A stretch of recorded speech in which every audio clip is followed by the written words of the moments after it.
नमन करता हूं। जय हिंद, जय Bharat. Shri Kapil Sibal, 10 minutes.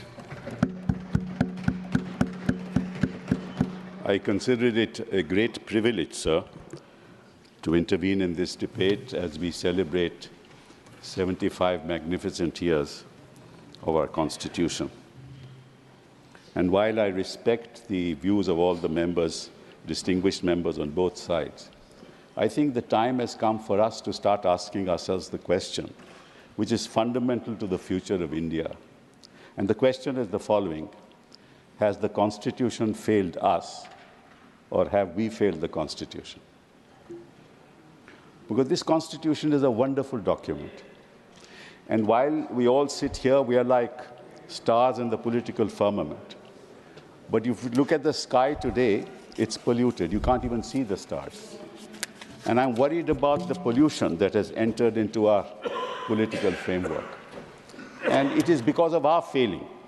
I don't want to blame A or B for that, but we collectively have failed because we've not been able to really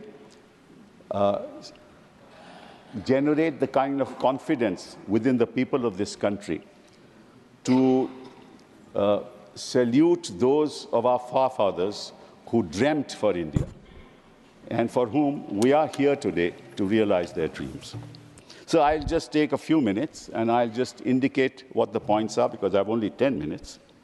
So what did the Constitution framers say on the 26th of November 1950 when we, the people of India, gave to ourselves this Constitution?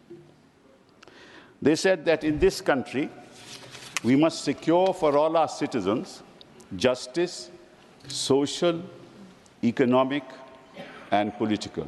Ask yourself the question, sir, have we been able to deliver social justice in this country? Have we been able to deliver economic justice in this country? Have we been able to deliver political justice in this country? Look at the disparities between the rich and poor in this country.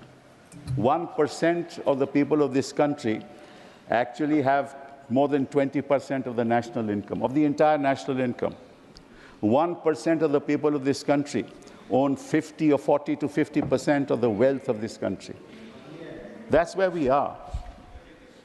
Have we failed the Constitution? We have. We've not been able to. You may say whatever you want to say about your governments, and they will say whatever they want to say when they were in power. The question is not that. Collectively, have we discharged the responsibilities that the forefathers, in fact, desired that we should do? And I just give all of you just one sentence from Baba Sahib Ambedkar, who we talk about all the time. On November 4th, this is what he said, and I quote, "It is perfectly possible to pervert the Constitution without changing its form, by merely changing the form of the administration and to make it inconsistent, opposed to the spirit of the Constitution." You can talk all about this Constitution. The question is, how have you worked it? What have you delivered on the ground? You talk about political justice. What kind of political justice is there in this country when elected governments are thrown out through processes of money, power, and defection? What's the political justice that your elected governments, any example in the history of the world where elected governments have been thrown out in this fashion? And judgments after judgments of courts saying it shouldn't have been done. Where 356, whether it was that side or that side, used 356 for the purposes of changing governments. Has that ever happened anywhere in the world? Has anybody spoken when poor Dalits are lynched in daylight, when their videos are shown in the social media? Do the powers that be say anything? They are silent. When civil war is going on in one part of the country, has anybody spoken for them, for the women there? And then we talk about social, economic, and political justice. We talk about liberty, liberty of faith, liberty of worship, liberty of thought, liberty of belief. Where is that liberty? I can say, in fact, there is no liberty in Parliament. I tell you why. Because you are bound by your whip. What is this whip? This whip controls our conscience. If I belong to a political party, can I ever speak against it? I cannot. One, I will be ostracized. Two, I will not become a minister. So I keep on praising, whether this side or that side, because that's the way our constitutional democracy functions. Is there anywhere in the world when there is a whip in parliament? Except for two exceptions: when the government is going to fall, when there's a no confidence motion, and when the budget is going to be passed. It's only on those two exceptions that there is a whip in political democracies. But have you heard of any democracy which says that you are bound by the whip of the party, which means you have no conscience? I have the right to speak in parliament, no?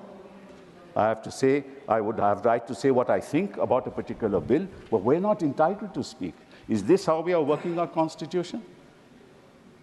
What liberty are we talking about when young students are in jail for 4.5 years and there is no choice of bail? When young girls are incarcerated for 3 years, 4 years, for what? For protesting. Is that the liberty that our forefathers gave us? What are we talking about? Liberty of thought, of worship. If there is an interfaith marriage, you bring laws to say that no, there will be an inquiry. I mean, what kind of laws are we bringing in? What kind of laws like the UAPA? What kind of law? You can have any law in this country, it can be misused.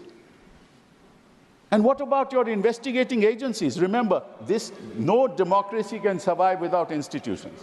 No democracy can survive without institutions. And what institutions do we have? We have only a few institutions. You have the institution of parliament, and I told you how it functions. Right? You have the institution of a governor, the link between the state and the center. You know what the governors do in this country. They have become more political adversaries to the government in power. That's what the governors are doing in this country. You have the institution of the Election Commission. We know what the Election Commission does in this country. I wish there was a white paper on the functioning of the Election Commission. I hope that when somebody else comes to power, we have a white paper on how they have functioned. You adjourn the poll dates which are announced for polling, you adjourn it for a week, and then you give freebies. You announce freebies. I mean, you talk about EVM, sir. I'm not saying anything for or against EVM. The fact of the matter is, forget the EVM.